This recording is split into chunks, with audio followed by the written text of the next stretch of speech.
Cherche-moi et je serai avec toi, je serai ton ami. Cherche-moi, je serai ton bouclier. Cherche-moi, je vais te protéger. Est-ce que je parle à quelqu'un? Alléluia. Oh, le temps. Oh mon Dieu, je suis qu'à l'introduction. Grave. Alléluia.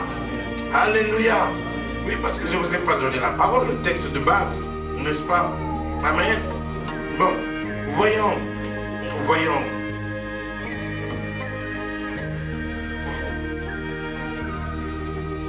Genèse.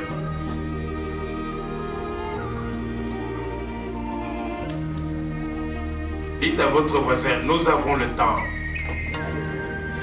Demain, à 18h, nous serons ici pour la suite.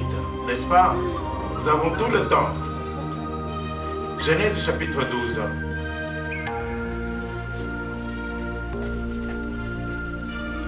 J'introduis ce message. C'est parce qu'il y a beaucoup de gens qui sont contre la bénédiction matérielle. Mais c'est contre la volonté de Dieu. Dieu veut que vous soyez bénis. Amen.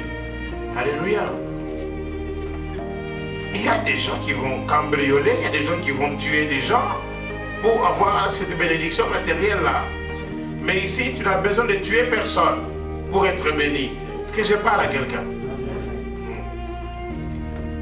Tu as besoin seulement de croire en Dieu. Genèse 12, mon Dieu.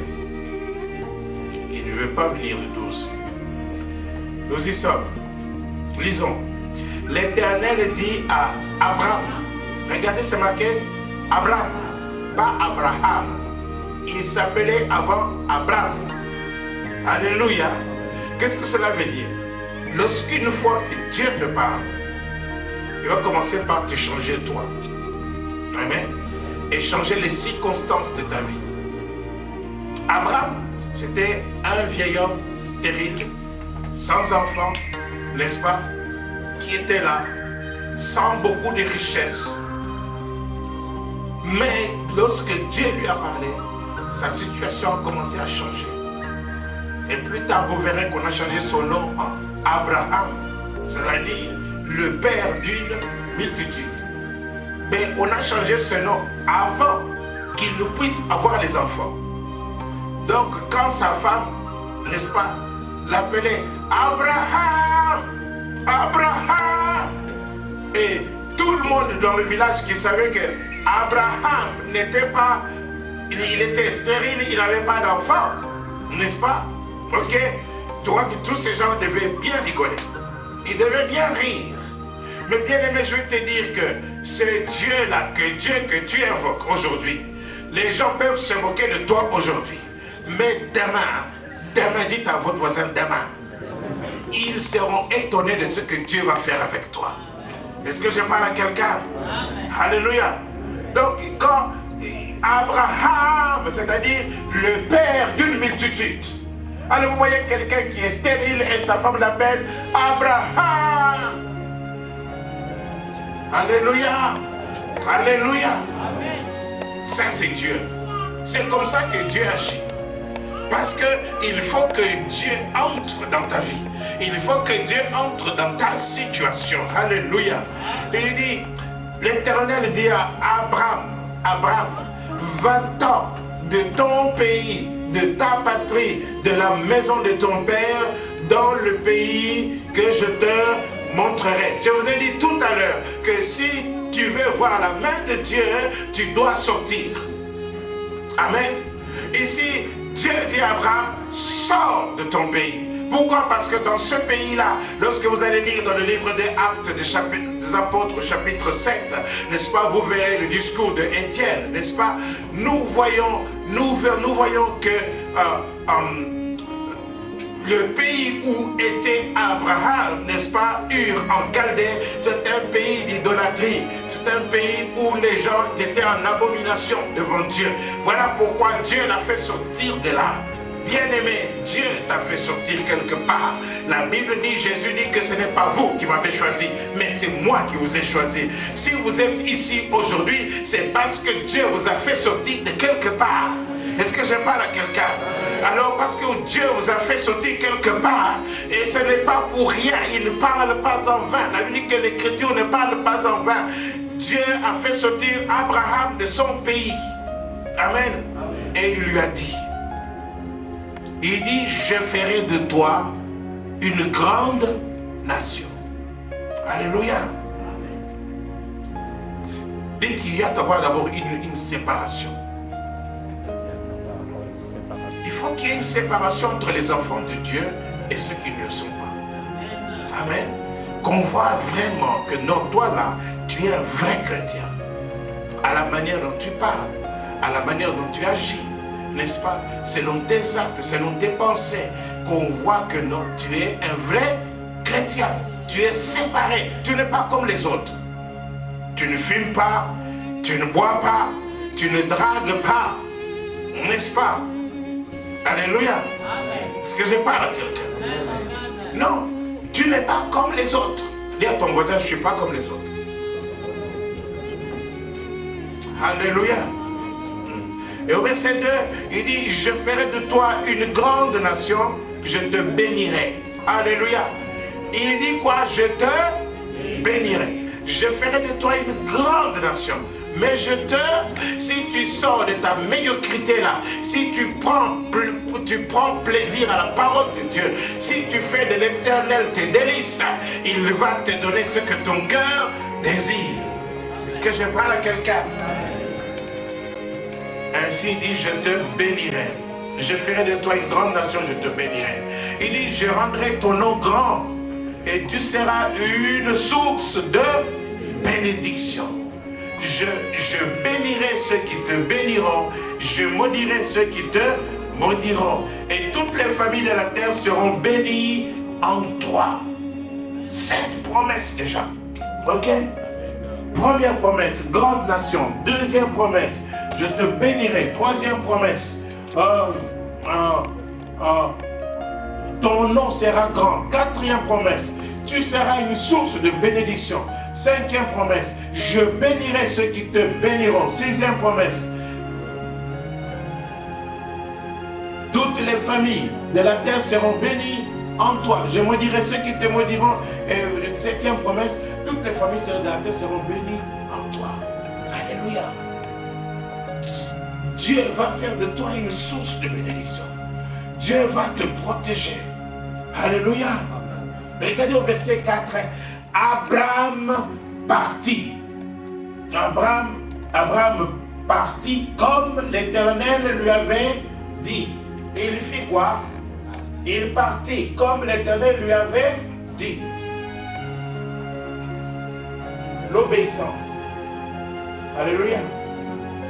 Jeudi, j'ai rencontré des jeunes gens ici. On a parlé avec, j'ai dit ok, j'arrive, je reviens. À tout à l'heure. Oui, à tout à l'heure, pasteur. Amen. Je vais là où je vais, je reviens ici. Pendant tout le culte, moi je croyais qu'ils étaient là. J'appelle même les noms. La personne n'est pas là. Ok. L'obéissance. D'autres, je les ai rencontrés, les pasteurs, oui, je vais revenir, je vais venir tout de suite, là, on va venir. Ok. J'arrive là, je cherche, je ne trouve pas. Il faut apprendre à obéir. Alléluia. Si tu veux, le système dans le royaume de Dieu, c'est l'obéissance. L'obéissance aux autorités qui sont devant toi, l'obéissance à la parole de Dieu. Amen. L'obéissance aux parents. Tant qu'ils respectent la parole de Dieu, bien sûr. Si ton père te dit, viens voler avec moi, il ne faut pas aller. Amen. Alléluia. Donc, Abraham partit comme l'Éternel lui avait dit. Et l'autre partit avec lui. Abraham partit, dit Abraham partit. Oui, c'est parce qu'il a obéi à la parole de Dieu. Abraham était âgé de 75 ans lorsqu'il sortit de Charan. Verset 5. Abraham prit Sarai, sa femme, et Lot, fils de son frère, avec tous les biens qu'il possédait et les serviteurs qu'il avait acquis à Charan, ils partirent pour aller dans le pays de Canaan et ils y arrivèrent au pays de Canaan. Verset 6. Abraham parcourut le pays jusqu'au lieu nommé Sichem, jusqu'au chêne de Mamré. Les Cananéens étaient alors dans le pays, n'est-ce pas? Alléluia. Verset 7. L'Éternel apparut à Abraham et dit, je donnerai ce pays à ta postérité. Et Abraham bâtit là un autel à l'Éternel qui lui était apparu. Amen. Nous voyons que Dieu trouve quelqu'un au milieu d'un peuple abominable. Il choisit cette personne. Il lui dit, viens, suis-moi, marche avec moi, écoute ma parole. Voilà ce que je vais faire pour toi. Je vais te bénir. Je vais te donner une grande postérité. Alléluia. Les bonnes choses. Il n'a pas dit, je vais te frapper, je vais te faire ceci, je vais chaque fois que tu vas faire ça, je vais te frapper. Non. Il lui a dit, je vais te bénir. Je vais rendre ton nom grand. Je vais faire de toi une source de bénédiction. Quand Dieu nous appelle, c'est la même chose. Si nous sommes sur les traces d'Abraham, si nous marchons dans l'obéissance, voyons qu'Abraham a reçu, a obéi, il a cru en Dieu. Et cela, la Bible dit que cela lui fut imputé à justice. Alléluia. Cela fut mis en son compte. C'est-à-dire que Dieu l'a déclaré juste à cause de sa foi. Alléluia.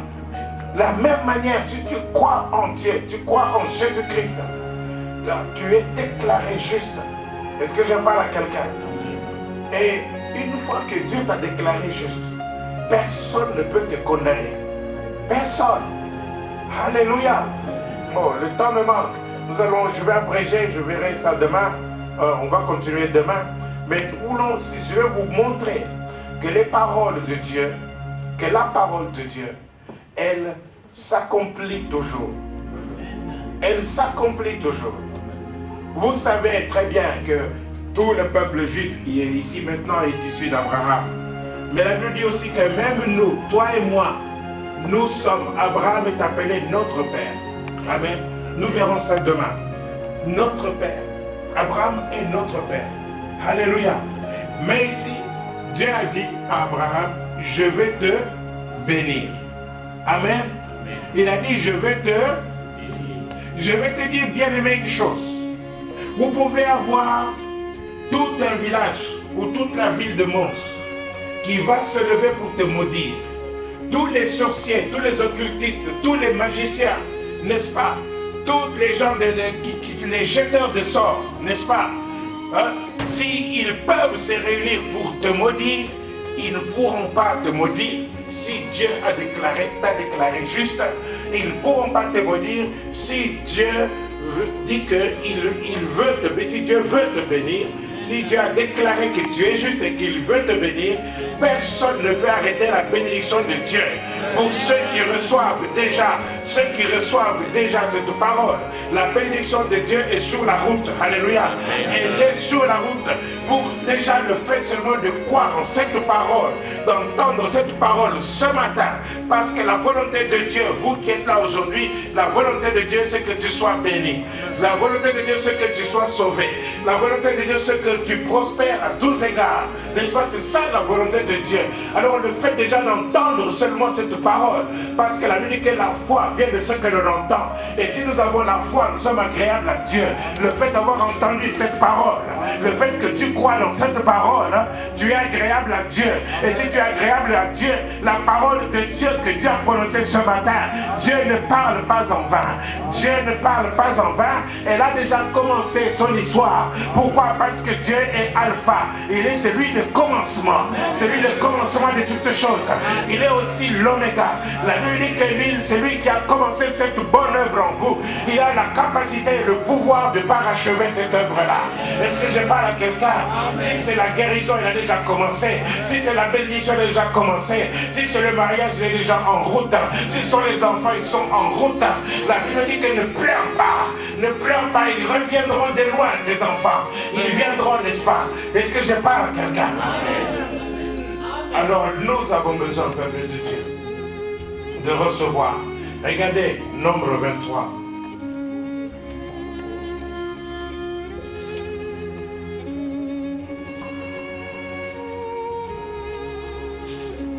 Nombre.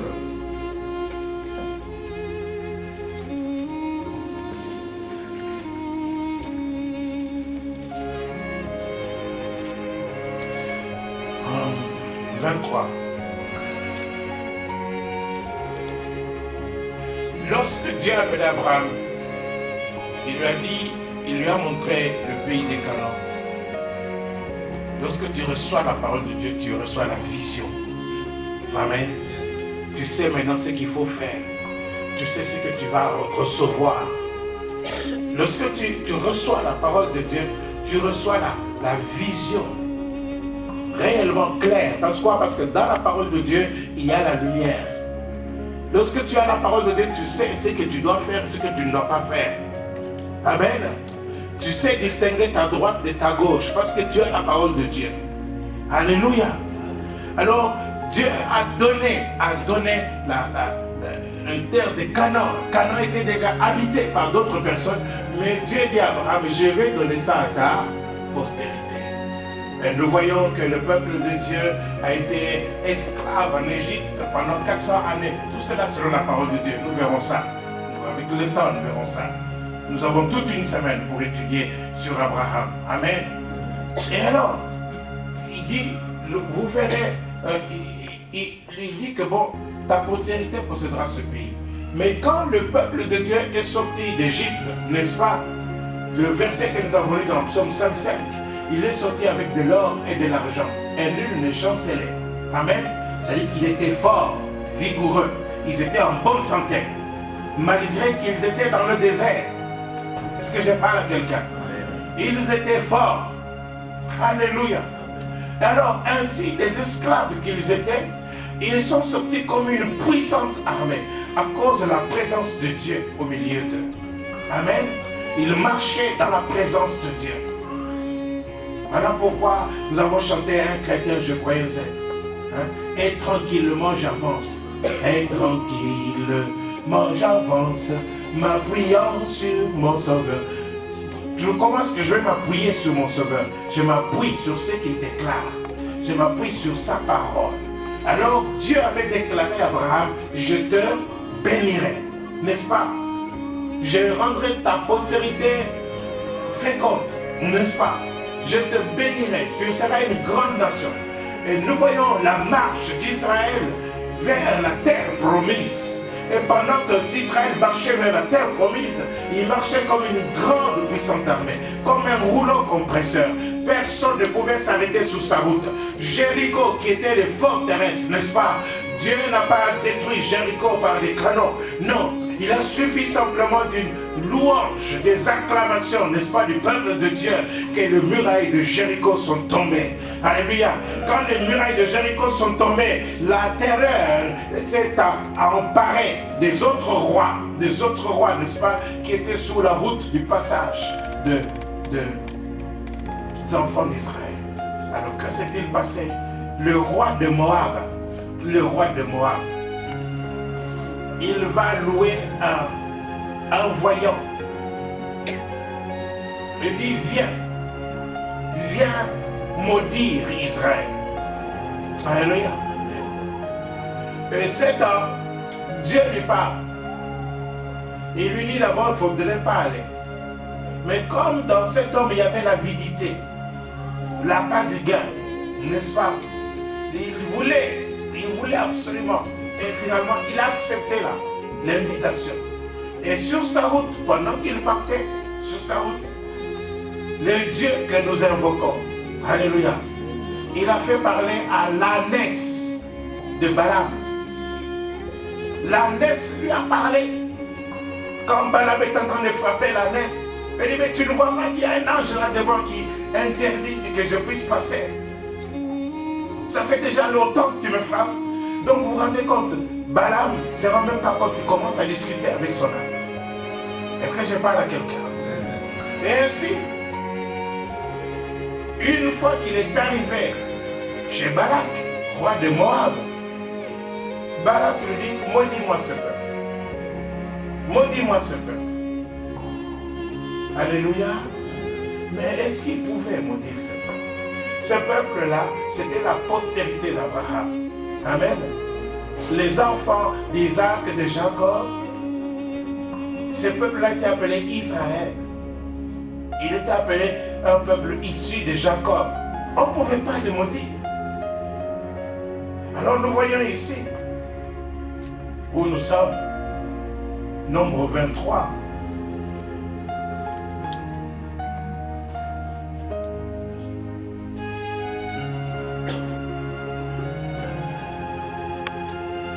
Verset 7. Balaam prononça son oracle et dit, Balak m'a fait descendre d'Aram, le roi de Moab, m'a fait descendre des montagnes d'Orient. Viens, maudis-moi, Jacob. Viens, sois irrité contre Israël. Comment maudirais-je celui que Dieu n'a point maudit? Comment serais-je irrité quand l'Éternel n'est point irrité? Alléluia. Je le vois du sommet des rochers. Je le contemple du haut des collines. C'est un peuple qui a sa demeure à part. Dites à part. Sa demeure à part. Si tu es vraiment séparé, tu ne vis pas comme les autres, bien aimé, je vais te dire que personne ne peut te maudire. Alléluia. Et il dit, et qui ne fait point partie des nations. Donc il ne marche pas comme les gens du monde. Alléluia. Qui peut compter la poussière de Jacob et dire le nombre des quarts d'Israël? Que je meure de la mort des justes et que ma fin soit semblable à la leur. Balak dit à Balaam, que m'as-tu fait?